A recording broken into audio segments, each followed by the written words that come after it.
All right, here we go. Welcome back to the 12 episode, or maybe the final. Let's not count the 12 out yet.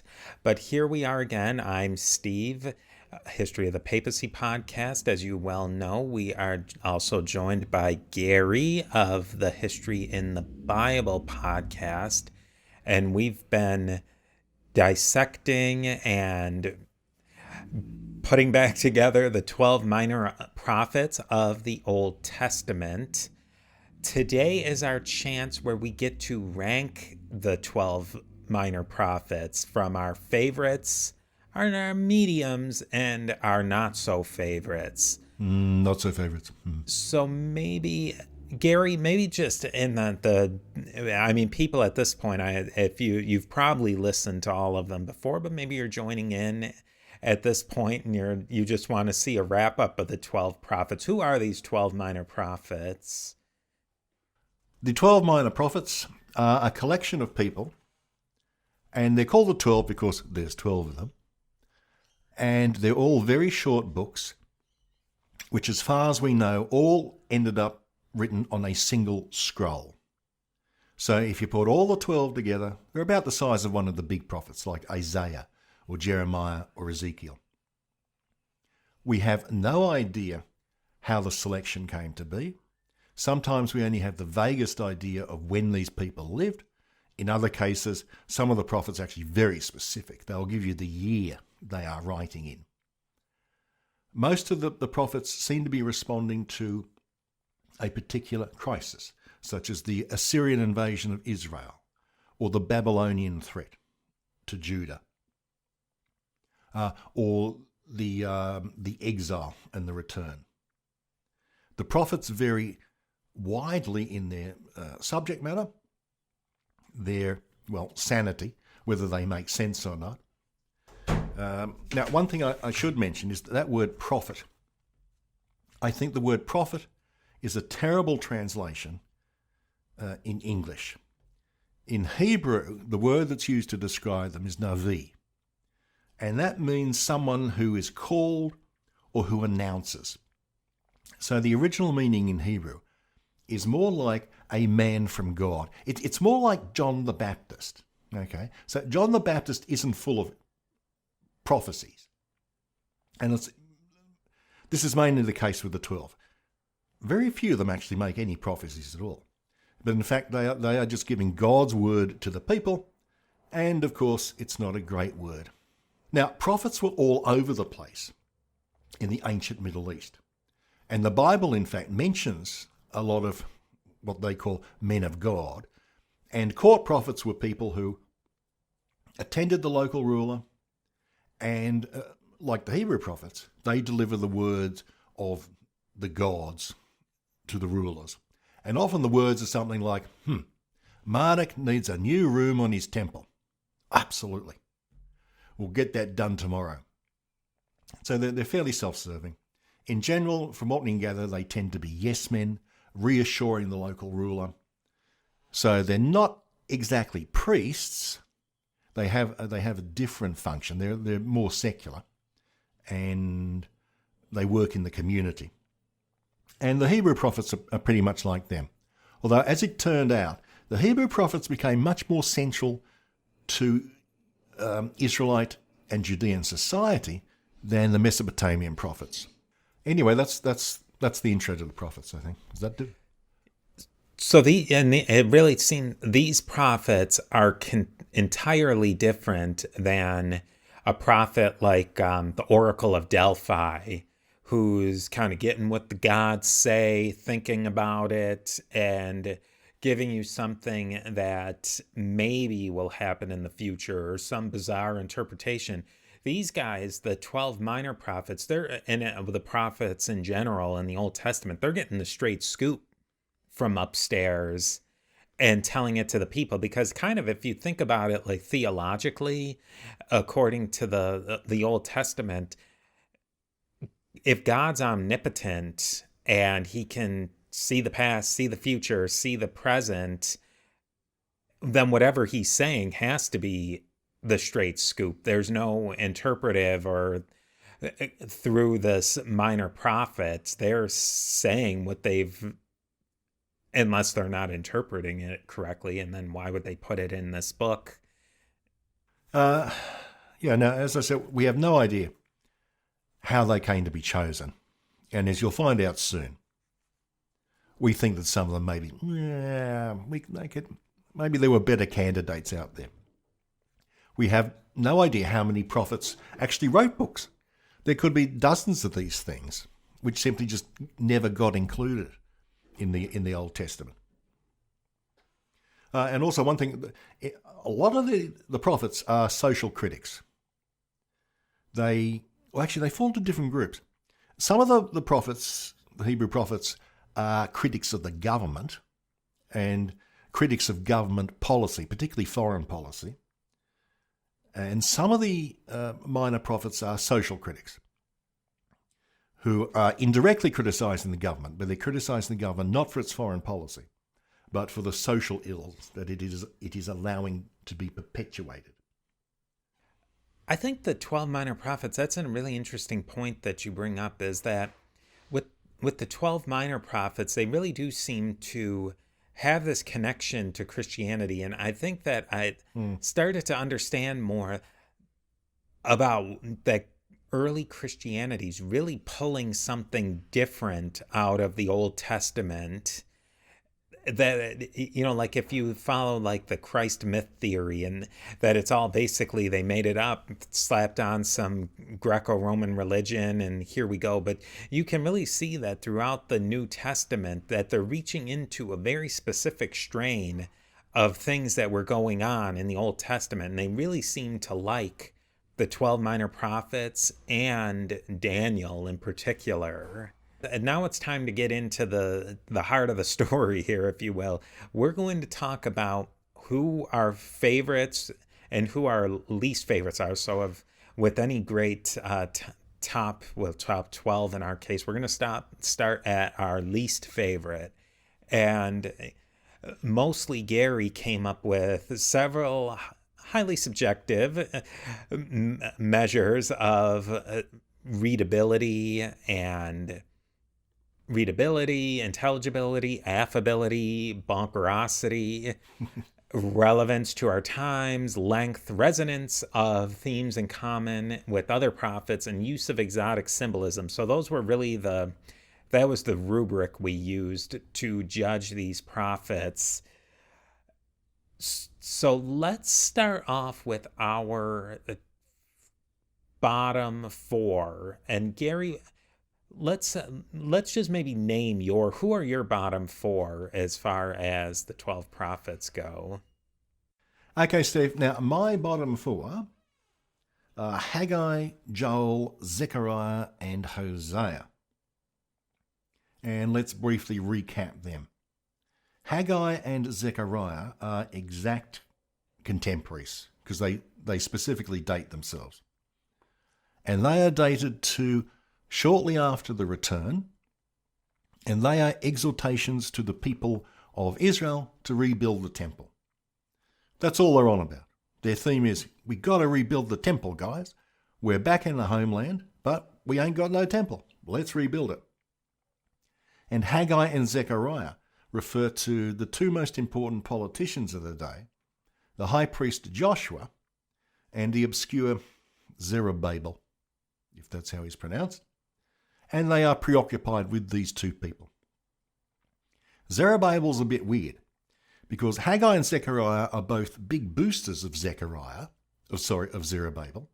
who seems to have been, the political leader, and they're predicting a great future for Zerubbabel. But Zerubbabel just disappears. Poof! In the narrative. So these predictions of the future didn't happen too much. So I'm putting Haggai and Zechariah into my bottom four because they're talking about a very specific political situation in a very short window of time. And to me, it's like they're not relevant to today. They're not that interesting.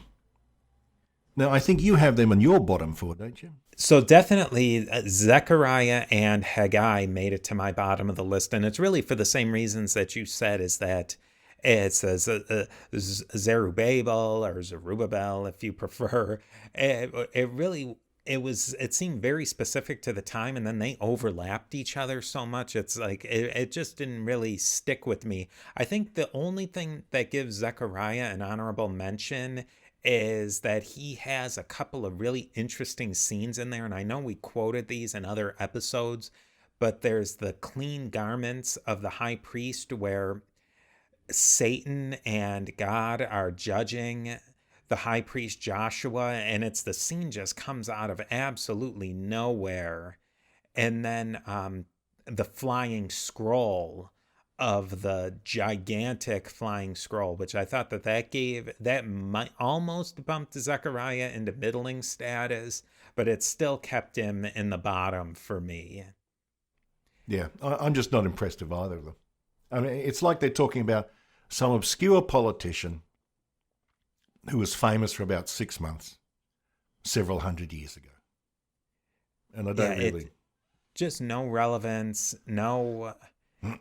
it just absorbed in minutia of the day-to-day in the temple, and in the end, it just didn't... Yeah. Almost like, who cares? I think that's what really sunk those two to the bottom, and the fact that they were so similar had to put them in the bottom. Now, my next two differ from Steve's next two. Amongst my bottom four, there is Joel. Joel is, I think, the only minor prophet that we have absolutely no idea when he lived. There's no internal clues. He refers to no sort of politics. We just don't know.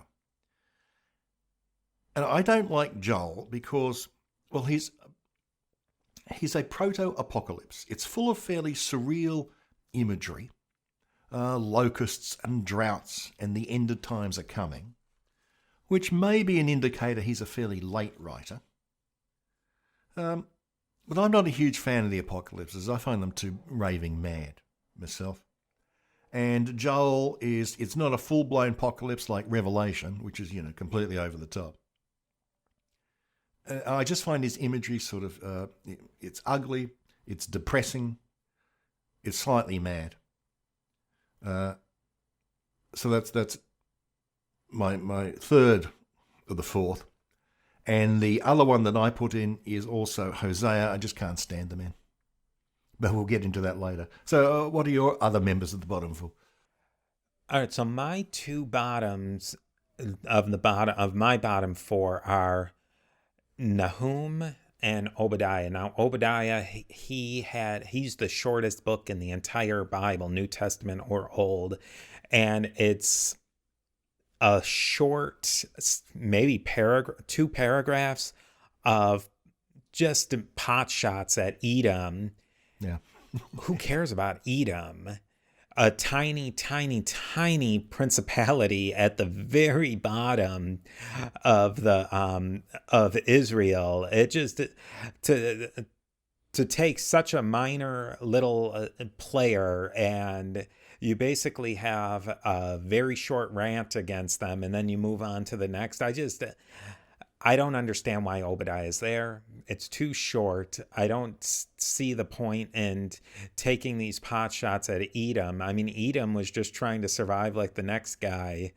It just, to me, it could have been cut out, and we would have been fine without Obadiah. Yeah, I mean, Obadiah it's just a nasty little rant against a bunch of people he doesn't like, isn't it? I rated him a bit higher, but yeah, Obadiah, yeah, I'll give you that. He could easily be in my bottom four. And then my second divergence, at least, and he ranked high. Nahum was almost in the middling category. It's just that Nahum wasn't very exciting. The plus you could give is his was the first, if I'm not mistaken, that was outside of Israel. He talked a lot about Nineveh, but it was just to me, it was kind of, Nahum was disjointed from the whole rest of the 12, and he just didn't seem to fit in, and that's why I threw him to the bottom. I can understand that. Yeah. Nahum is basically just a rant, a gloat about the fall of Nineveh, the capital of Assyria. So it was obviously written shortly after that event. It's got nothing to do with the ancient Israelites. It's not really talking about God. It's just sort of snidely whiplash, twirling his moustaches, walking over the bones of his defeated enemies. It's not uplifting, is it? So now here we come to the tricky part. So it seems like we might be able to come to a compromise with Obadiah. And so our difference is Nahum, Joel, and Hosea. Yeah. Who do you are you willing? Is there one of them that you might have to drag your feet on to keep in the bottom?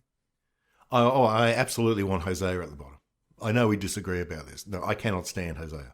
I will not remove him out of the bottom four. I might let Joel go because he's sort of harmless. Let's talk a little bit about Hosea, because Hosea is a tricky prophet, that one. Hosea is our first prophet of either any list you go by, the Septuagint list or the Masoretic text list. He's the first, and he starts off with a bang. The short story on Hosea is that he is a minor prophet, of course, but God basically tells him to marry a harlot, and it goes downhill from there. Yeah. And that's the high point. Yeah. And the whole story is basically that Israel is the harlot.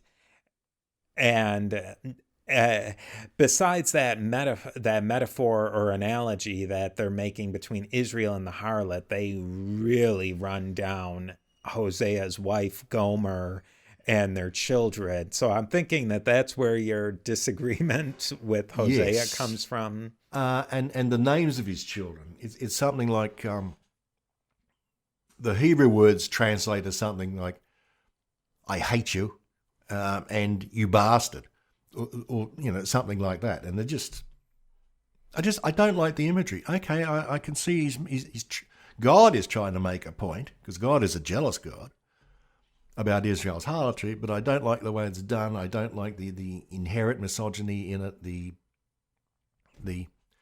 I actually looked up the other day, how many times are prostitutes referred to in the Old Testament? It's about 100 times. Doesn't that seem a lot for a holy book? A little bit of preoccupation going on here?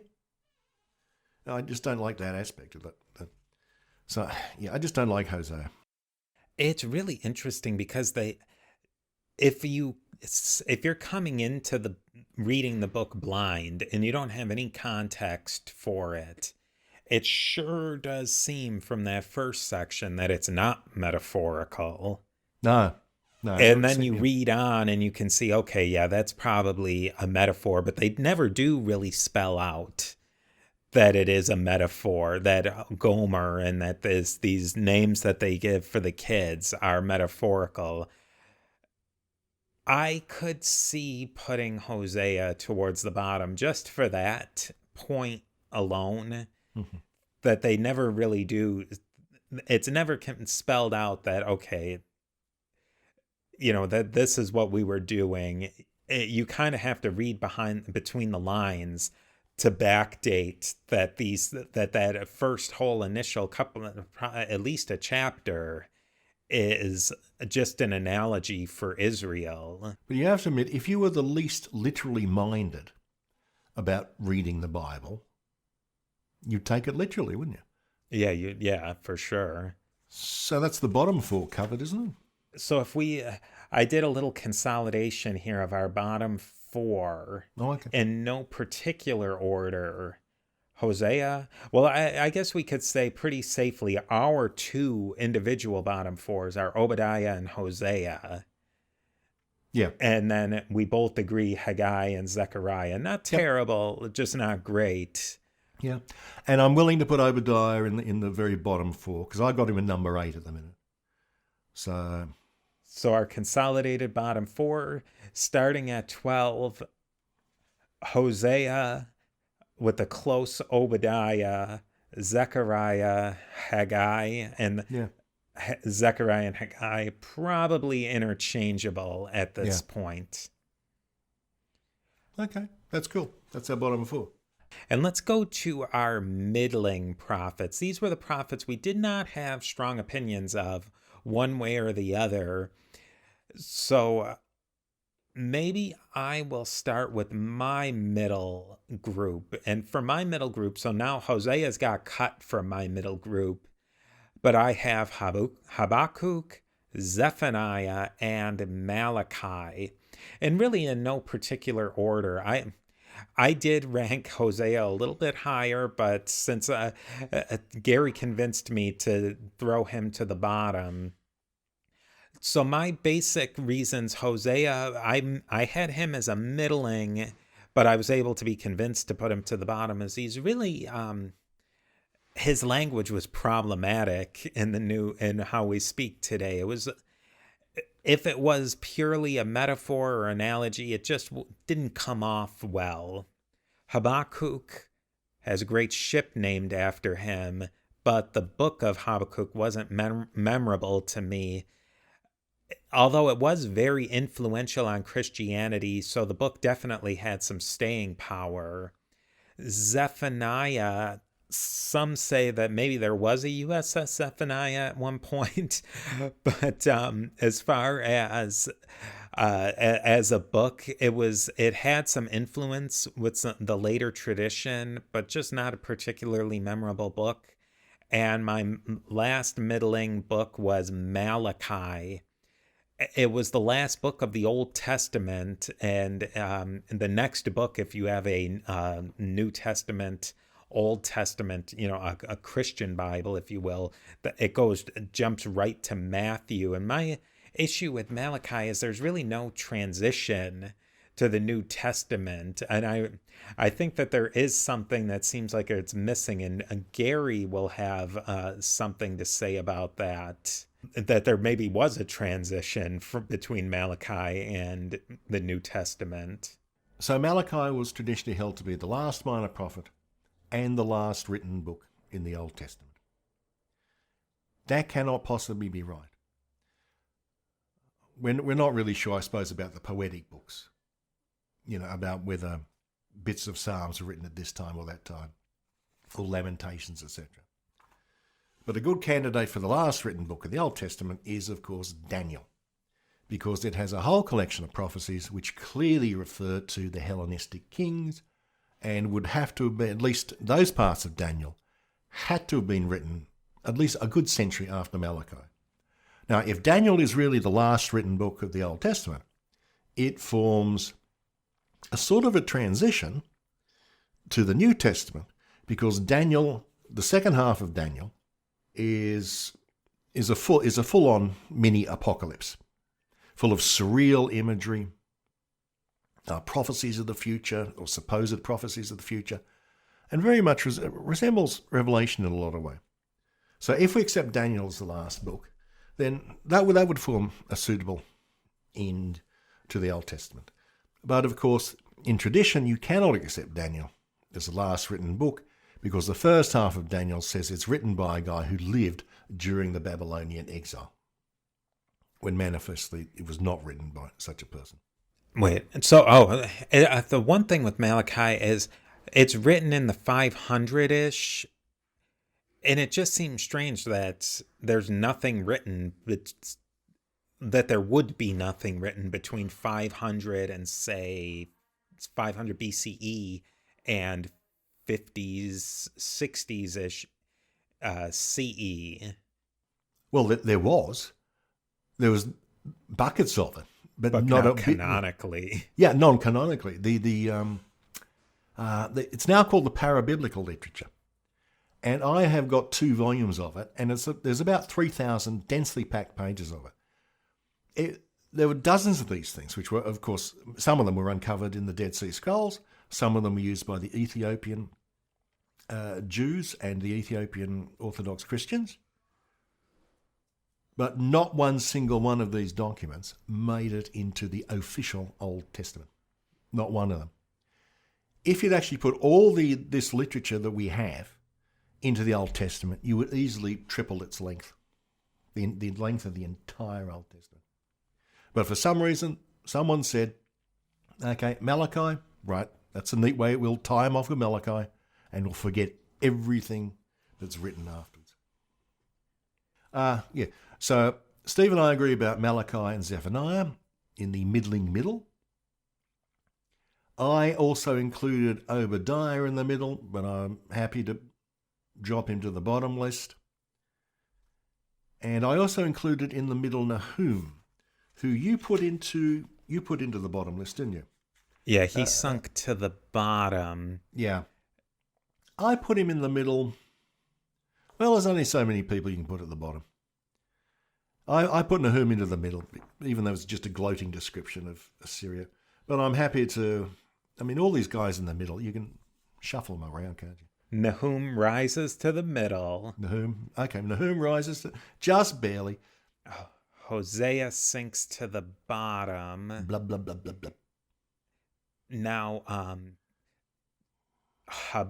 Habakkuk was one of my middlings.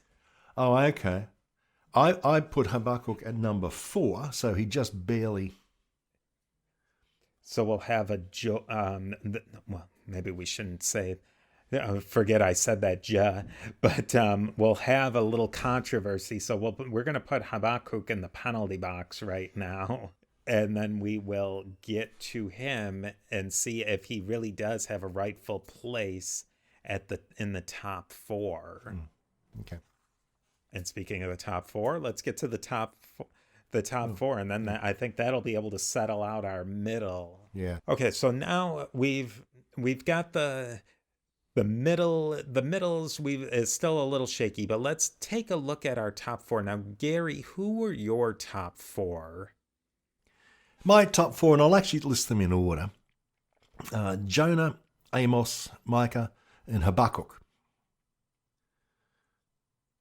I really love Jonah. Jonah is affable fun time. Jonah is the only funny book in the entire Bible, Old and New Testaments. You all know the story of the fish. It's not about the fish. If you've only read the fish, you haven't read Jonah.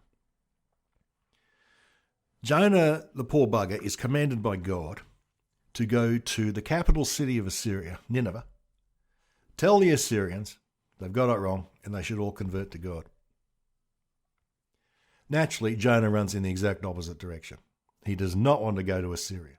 No one wants to go to Assyria voluntarily. The Assyrians were famous for being, wolves on the fold sort of thing. But in the end, he ends up in Nineveh. And to his utter surprise, he converts everyone in Assyria to the God of Israel. He is the most successful prophet in the past 4,000 years. He does everything. And in a little twist at the ending, Jonah is incredibly depressed that it worked. So that's, you're going, what? So the whole book it's I don't know, it's just affable and amiable, and it's a little twist at the end. Second one for me, Amos. Amos is one of the earliest prophets, lived maybe a little bit after Hosea, prophesies in the northern kingdom of Israel. Amos is really big about social and political life. He's not talking about religious stuff. He is concerned with equity and social justice. And in fact, he attacks empty piety. He hates people like the priests who walk around saying, literally, I am holier than thou. So I love Amos for that. Micah is another prophet I like because of his general themes of social justice. He speaks for the rural poor, and it's probable that he actually was, a rural person himself. Micah attacks the government and cities in general as corrupt institutions who oppress the poor. So here's my third one. And my fourth one is Habakkuk.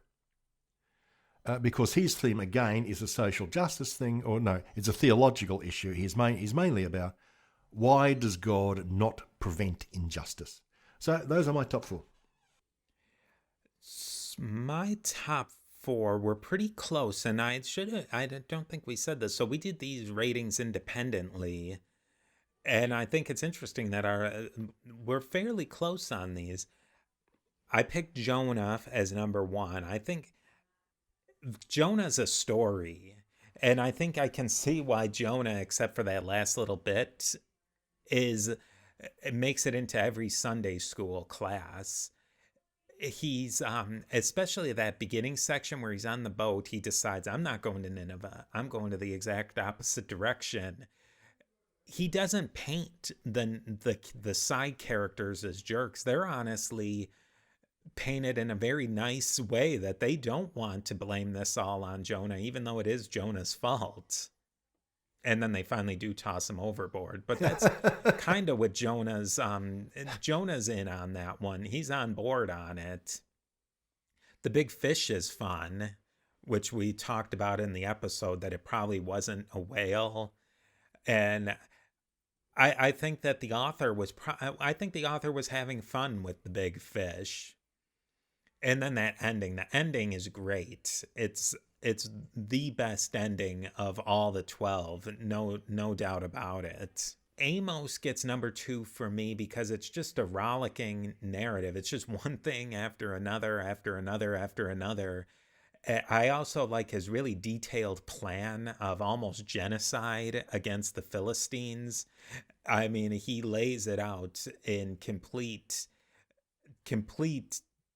detail, and he hates him some Philistines. And I just wonder, why are the Philistines so hated? You get the biblical. I would love to, if they were to dig someplace and find a document of what the Philistines thought about the Israelites and the Judeans. Because by all accounts, they have a pretty sophisticated culture. Is it the Pentapolis? Yeah, the the 5 cities? Pentapolis. Or is it? Yeah. They're really advanced cities with advanced technology, advanced systems. It seems a lot more advanced than what their neighbors have going on. And is it jealousy of the Philistines, or is it a culture clash with the Philistines? Because the Philistines, from what I understand, they were probably some sort of Indo-European group that became acculturated to the Canaanites. Yeah. So that they had some Indo-European Greekish ideas that were mixed in with Canaanite language.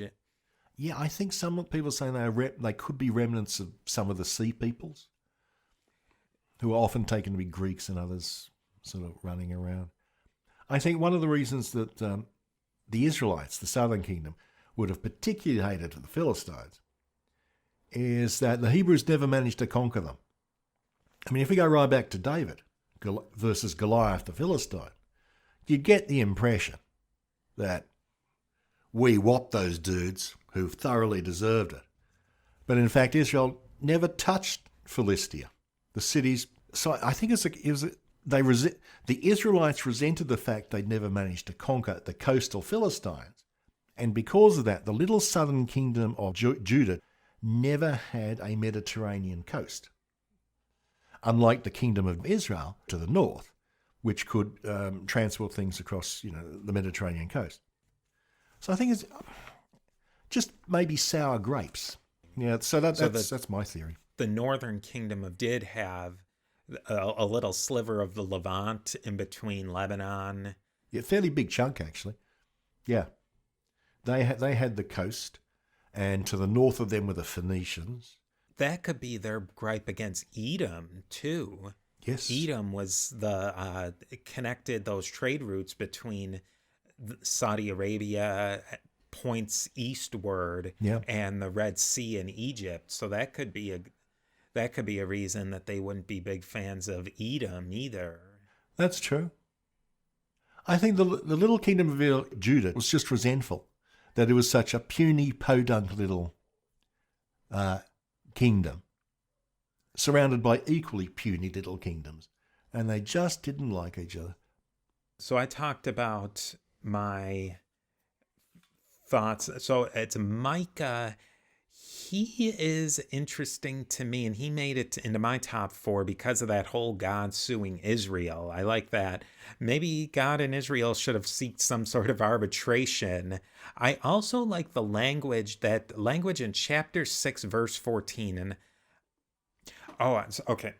So I don't know why this particular verse stuck with me, but it's chapter 6, verse 16. You will eat, but you will not be satisfied. Your stomach will still be empty. You will store up, but save nothing, because what you save I will give to the sword. You will plant, but not harvest. You will press olives, but not use the oil. You will crush grapes, but not drink the wine. And then there's some other stuff about Omri and Ahab and all these different things. But it ends up with, you will be the scorn of the nations. And that's a really powerful verse, that you're going to do all these things, but you're not going to reap any of the benefits of them. And I thought that that was a really powerful part of Micah. Where we kind of go our separate ways here is with, and he actually was my bottom one, is Joel. I liked the bit about Joel being a proto-apocalypse. Okay. I liked like his beat plowshares to swords and pruning Oh, hooks to spears, how he inverted that. it's funny. You never hear that quoted in church, do you? Beat your plowshares into swords. So that must have been a common saying, because we see that in other, the inversion of it, of beating your plowshares into, or your swords to plowshares, and your pruning hooks, or your whatever's. But so you see that at least two times in the minor prophets, and isn't it again in one of the? Hey, I'll grant you that. Okay, so I'm willing, as we discussed before, willing to float Joel up a bit. So we tend to agree with the top four and with the bottom four. And the middle, we're just not that excited about, are we? I would love to bump. I wish that Habakkuk could get something special. He should get a honorable mention just for the ship, even though the ship didn't have much to do with him in particular. But I think that's great. How many of them, besides probably Jonah, would really be and Habakkuk? The HMS Habakkuk isn't exactly a household name, but it's pretty darn close to it. If anybody who's a World War II history buff is probably going to have heard about that or read about that along the way. And just to remind people, the HMS Habakkuk was Winston Churchill and Geoffrey Pike's idea to create an artificial iceberg the size of the entire American Navy at the time, and use it as a floating aircraft, as an aircraft carrier. And it was somewhat over 1 million tons. Just unbelievable. And it was made of ice with straw frozen into it. Yeah. Awesome idea. I can't believe that ice frozen into straw probably hasn't made its way into something else. Like maybe those ice hotels that they make in Norway and Sweden and up in Canada. Yeah. Maybe they fold that in somehow, because it seems like they probably would crack. Yeah, exactly. They'd be very fragile. I wonder, those ice hotels, do they throw in something fibrous into the ice? Although they seem fairly I don't know, how transparent is, say, a metre of ice? It's not that transparent, is it? No. Okay, so you could throw in anything and you wouldn't notice it. There's a way to make really clear ice. Like I think they use them in cocktails. Okay. As like a novelty, or sometimes they'll make ice sculptures out of that. But it's a really laborious project. It's nothing that you'd make a hotel out of. Oh, okay. Right. I don't know. So maybe there is something. There has to be something. I mean, we were talking about it earlier. I can't stand the cold, so I could not imagine staying in an ice hotel. Yeah. But to each his own, I suppose, on that one. Hey, when you were making this ice with with wood mixture, how would you get the wood stuff to stay in uniform suspension as opposed to either sinking to the bottom or floating to the top? Wow, that's an interesting question. Because Geoffrey Pike, the inventor of it, actually made a lot of it. So it was real and not just a complete fantasy. How would you do that? And I wonder how they made it, because he made a fairly substantial mock-up of it. How would you freeze that much ice? Yeah, particularly in the 1930s or early 40s. Yeah, I mean, you would have to have a monumental ice house. I mean, I don't know how ice is really made industrially today, so I couldn't speak to that. But or maybe you just go to Canada and just freeze it in situ. Set it out. Yeah, set it out. Pour the water. Just wait for the weather to do it. But that sawdust, I mean, that is, I guess, I think reading further into it, that it had to be built on that scale, or else it just couldn't work. But then building it to that scale made it not work. Yeah. Yeah, it was something like, if it was any smaller, it'd melt. Even though it had refrigeration plants inside it. Well, it's the greatest ship that never was. Yeah, that is a very fascinating little piece of history that snakes its way through to the 12 prophets. Yeah. So let's just to quickly review, we have at our bottom, consolidated bottom, Garry and Steve's consolidated list of the 12 minor prophets. In no particular order in the bottom: Haggai, Zechariah, Obadiah, and Hosea. Okay. We both felt pretty strongly about Obadiah and Hosea, so I would say that they're definitely sinking towards the bottom of the Pykrete block. Yeah. In the middle, we didn't have strong opinions one way or the other. Our middling four: Malachi, Zephaniah, Nahum, Habakkuk, who almost made it to the top. Which, it's interesting. I wonder if Pykrete floats. Pykrete floats. It must float, or else it wouldn't. Yeah, it's got to float. It wouldn't be a ship if it was. Well, it's ice. Ice and floats. And the sawdust and wood floats too. So maybe the wood actually made it more buoyant. Yeah. But actually, thinking it's just a huge iceberg. Most of it's going to be underwater, isn't it? Geoffrey Pike, an interesting guy. Oh, I'm barking mad, wasn't he? From the bits we've read about it. Woo! And then the fact that major players in Britain and the United States actually listened to him to some degree. Yeah. Then our top four, which in kind of order, Joel just makes it in. Just he's elbowing Habakkuk, holding him under the Pykrete. Then you have Amos, Micah, who are kind of in the middle of the top, and then Jonah, who's head and shoulders above them all, standing on a gigantic floating pile of Pykrete. If we're going to carry our metaphor all the way through, we might as well be like the 12 and carry our metaphors through. Well, some of them carried their metaphors all the way through. We will. So that's our, well, and we've got these guys in the middle who, yeah. I don't think either of us can get enthused about any of them. And that's that. Or maybe that's not that. We may have one more episode in the works for you. Keep your podcatchers turned on and updated and whatever they're supposed to do, because we could have a little bit more. Send in your questions. We love to hear your questions, and we might just have a bonus of a bonus on the 12 minor prophets. Is it a surprise, Steve? And I think unless you have one more thing to say about them, I think we've done our job. You do your job with sending in those questions, and we might even do our job just a little bit more on them. Goodbye, people. Oh, you know what you should? I love that when you were ending them in toodles.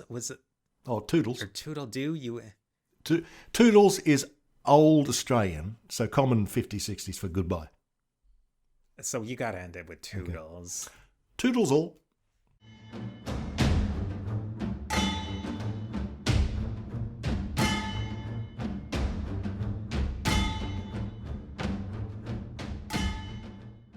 Other ones. Yeah, it's in one of the biggies.